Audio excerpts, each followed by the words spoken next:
केंद्र सरकार के इस बजट पर चर्चा के लिए हमारे साथ है हिसार से सांसद ब्रिजेंद्र सिंह जी।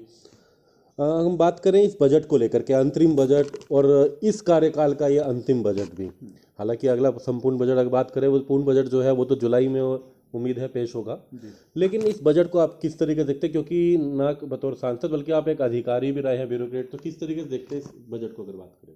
देखिए, सबसे पहले तो ये जो बजट है, इंटरिम बजट, जो गवर्नमेंट का स्टेटमेंट ऑफ इंटेंट है कि ये आने वाले साल में और उसके आगे वाले समय में सरकार क्या करना चाहती है, किस प्रकार का पूरा बजट लाएगी जब चुनाव हो जाएंगे उसके बाद, ये उसके बारे में है।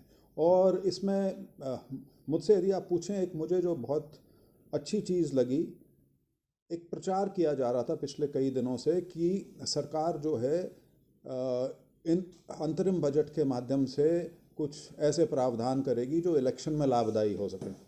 तो उस प्रकार की सोच सरकार ने बिल्कुल नहीं दिखाई, और एक जो बिल्कुल नैतिकता से एक जो इंटरिम बजट जिस प्रकार से आना चाहिए था वो आया है।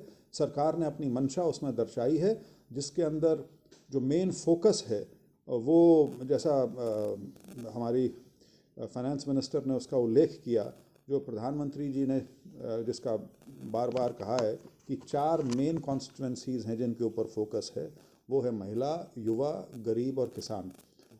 तो उस रूह से ये बजट देखें। बाकी 47 लाख करोड़ से ऊपर का ये बजट होगा जब पूर्ण रूप से आएगा, और एक दूरगामी सोच रख के इसको प्रस्तुत किया गया है, ना सिर्फ 2024-25 के लिए, बल्कि आने वाला जो समय है, जो एक सपना है 2047 तक एक विकसित राष्ट्र के रूप में उभरने का, उसी कड़ी में इस बजट को देखें। यही बात जो आप कह रहे थे कि जो चुनाव को लेकर जो कई दिनों से चर्चा थी कि उससे पहले या तो लोक लुभावना होगा, ये होगा, यही बात विपक्ष भी कह रहा है कि कहीं ना कहीं अति उत्साहित होना, आत्मविश्वास होना, ओवर कॉन्फिडेंस 2024 को लेकर के, चुनाव को लेकर, शायद इसीलिए इन्होंने इसमें कोई ऐसी बड़ी बात नहीं करी जिससे आम जन को फायदा हो।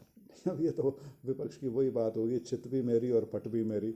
मतलब अगर उस तरह का बजट जैसी उनको शंका थी वैसा अगर पेश किया होता तो कहते, देखिए जी, चुनाव की रूह से पूरा का पूरा अंतरिम बजट है और इसको एक पूरे बजट के रूप में पेश कर दिया।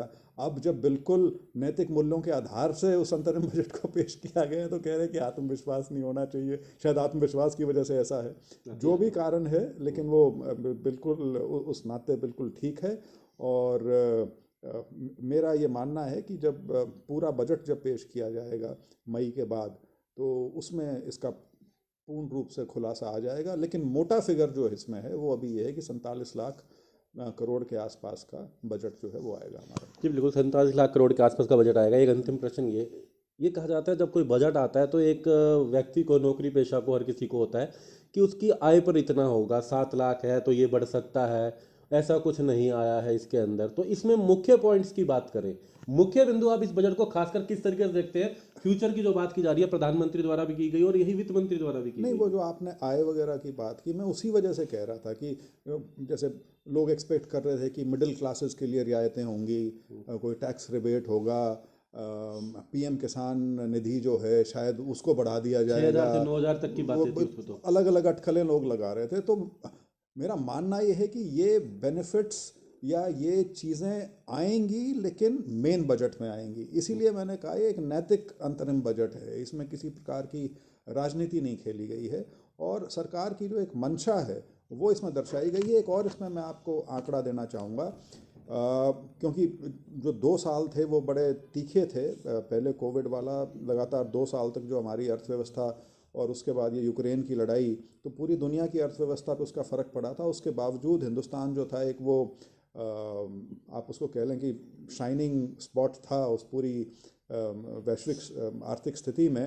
और वो अब उसी कड़ी में अब जो हमारा फिस्कल डेफिसिट है, फिस्कल डेफिसिट को इस साल में घटा के 5.1% तक लाना, और 25-26 तक उसको 4.5 के नीचे लाना, ये भी एक सरकार की जो आर्थिक व्यवस्था को अपने दायरे में रखने की जो बात है, ये एक बहुत बड़ी इंटेंट है। क्योंकि अन्यथा सरकारों पे बड़ा दबाव रहता है अनाप शनाप खर्चने का। जिससे वो पूरी अर्थव्यवस्था चरमरा जाती है। तो ऐसी किसी भी स्थिति को ना आने दें, उसकी इंटेंट भी पूरी तरह से सरकार ने आज दिखाई है अपनी।